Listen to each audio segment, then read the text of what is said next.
सभी किसान साथियों को राजेश कटारिया तरफ से नमस्कार। आज भी हम स्पेशल बात करेंगे। बहुत ही किसान ज़्यादा दुविधा में पड़े हुए हैं। वो तरह तरह की वीडियो देखते हैं यूट्यूब पे, और ख़ासकर जो नया किसान है वो तो बहुत बड़ी दुविधा में पड़ जाता है। किसी वीडियो में कुछ बता रखा है, किसी वीडियो में कुछ बता रखा है, उसकी समझ में नहीं आ रहा क्या करे क्या ना करे। कोई भी काम करने से डरता है किसान। जो पुराने किसान हैं वो तो एक्सपर्ट हो चुके हैं, उन्होंने तो खुद अपनी नॉलेज से ही अपनी खेती में एक नई दिशा दी है। लेकिन जो नया किसान है वो बहुत संशय में पड़ा रहता है। मैं रेगुलर कई दिन से फोन अटेंड कर रहा हूँ, फिर मैंने सोची चलो इसके ऊपर एक वीडियो ही डाल देता हूँ। कई किसान भाइयों के बार बार फोन आते हैं, जी हमने एक वीडियो देखी थी, उसमें कह रखा है फ्लावरिंग स्टेज पे कोई भी ना तो स्प्रे करना चाहिए ना पानी देना चाहिए। जी हमारी तो फ्लावरिंग भी ड्रॉप हो रही है, हमारा फल जो बन रहा है वो भी काला हो रहा है, और हमारा फूल भी काला हो रहा है, और हमारे खेत में कीड़ा भी बहुत ज़्यादा मात्रा में आ चुका है, और पानी बिल्कुल हमारा खेत सूखा हुआ है। हम पानी, उसमें वीडियो में बता रखा पानी नहीं देना है। तो साथियों मैं क्लियर कर देना चाहता हूं, अगर मैं इसका पूरा आपको विवरण दूं तो वीडियो लंबी हो जाएगी, लेकिन मैं आपको सिर्फ एक हिंट देना चाहता हूं। साथियों, जब भी अगर आपको प्यास लगती है और आपको हम ये कहें भाई आपने 100 किलो वजन उठा के और 1 किलोमीटर चलना है, तो साथियों आप शायद नहीं चलेंगे। इसी तरह हमारे पौधे को जब भी पानी की आवश्यकता होती है तो पानी देना बहुत ही जरूरी है। हल्का पानी लगाना होता है फ्लावरिंग स्टेज पे। जिसकी जमीन रेतीली है वो जी चाहे जैसा पानी लगा दे, कोई फर्क नहीं पड़ता। लेकिन जिसकी जमीन ज्यादा हार्ड है या चिकनी मिट्टी है वो हल्का पानी लगाएं। पानी लगाने के साथियों बहुत ज्यादा बेनिफिट होते हैं। पानी लगाने से आपके फ्लावरिंग की संख्या भी बढ़ती है। साथ ही साथ साथियों, जो फूल से फल में कन्वर्ट होता है वहाँ मददगार होता है। पानी अगर नहीं लगाएंगे तो आपका जो पौधा है वो खाना नहीं बना पाएगा। तो इस समय पौधे को सबसे ज़्यादा खुराक की आवश्यकता होती है, न्यूट्रेंट की आवश्यकता होती है। तो इसलिए साथियों पानी समय समय पर जरूर लगाते रहें, चाहे फ्लावरिंग स्टेज हो चाहे आपकी फल बनने की प्रक्रिया हो। हर स्टेज पे अभी देखिए ये ज़मीन गिल्ली है बिल्कुल, आपको अंदर से दिखाई दे जाएगा। इसमें हमने पानी लगा रखा है। पानी लगाने के बाद की सिचुएशन देखिए साथियों, मैं आपको हर टहनी पे दिखाना चाहता हूं। ये देखिए इधर, ये आपका फूल भी है और फल भी बनने लग रहा है। किसी भी टहनी पर देखेंगे सिचुएशन यही है, हर जगह पे। ये देखिए इधर भी ये फ्लावरिंग। और साथियों ये हमारा बाल सुंदरी है। थाई ग्रीन में हमारा लगभग 20 से 25% फल बन चुका है।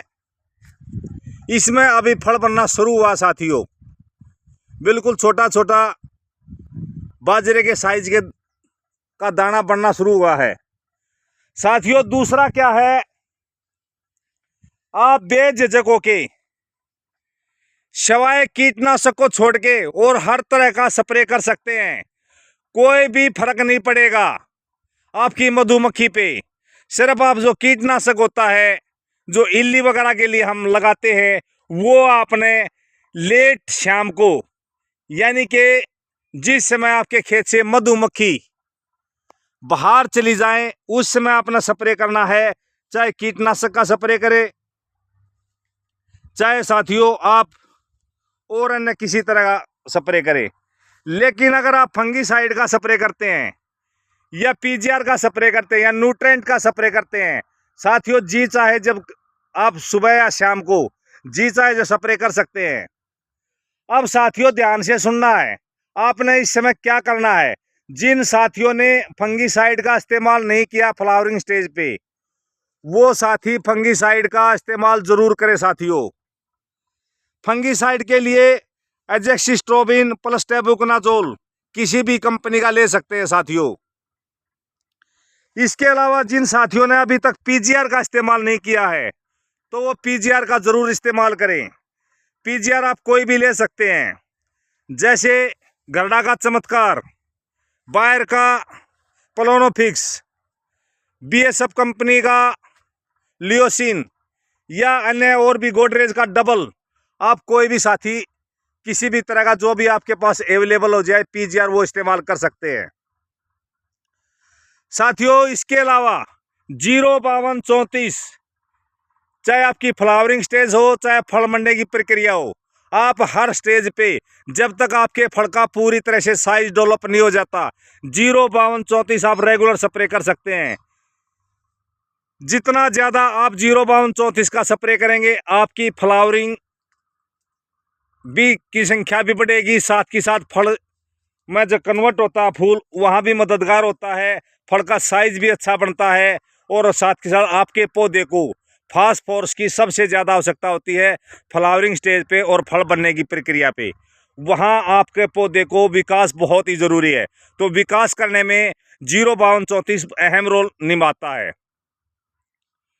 साथियों। इसके अलावा आप जो जैविक तरीके से खेती कर रहा है वो एग्रोवीरा प्लस लिक्विड फर्टिलाइजर या सागरिका या बायोवीटा उसका रेगुलर हर 15 से 20 दिन में स्प्रे करते रहना है साथियों। मेन पॉइंट क्या था इस वीडियो के माध्यम से मैं यही दर्शाना चाहता था। अब बहुत साथी कहते हैं जी फलानी वीडियो में पानी लगाने के लिए मनाही कर रखी है, कोई भी स्प्रे नहीं कर सकते, ये मनाही कर रखी है। हमारा तो फूल भी ड्रॉप हो गया, हमारा तो फल भी पीला पड़ गया, हमारा तो फूल भी काला हो गया, तो ये समस्या आपको आएंगी। इसके अलावा साथियों आपको बिल्कुल भी घबराने की ज़रूरत नहीं है। जिन साथियों ने सभी चीज़ों को यूज किया है और उसके बाद भी अगर उसका फल पीला पड़ रहा है या फूल काला पड़ रहा है तो साथियों जो नर संख्या होती है फूलों की वो स्वाभाविक है, जैसे ही पॉलिनेशन की क्रिया पूरी हो जाएगी वो ऑटोमेटिकली नीचे गिरना शुरू हो जाएगा। काला होकर भी गिर सकता है, आपका सफ़ेद रूप में भी गिर सकता है या हल्का पीला होकर गिर सकता है। और साथियों बात आती है फल की, फल आप चाहे कितने भी स्प्रे कर लीजिए कुछ परसेंट तो आपके खेत में 1 या 2% वो फल ऑटोमेटिकली वो पीला हो जाता है, क्योंकि पौधे की जितनी कैपेसिटी होती है वो उतने को ही डेवलप कर पाता है। जो अगर पौधे की कैपेसिटी से बाहर अगर फल लगा हुआ है तो वो या तो पीला होगा या काला होगा या वैसे उसका डंठल कमज़ोर होकर वो नीचे गिर जाएगा। तो इन चीज़ों से ना घबराएं साथियों। वीडियो देखने के लिए सभी साथियों का धन्यवाद। जय हिंद, जय भारत, जय माता दी।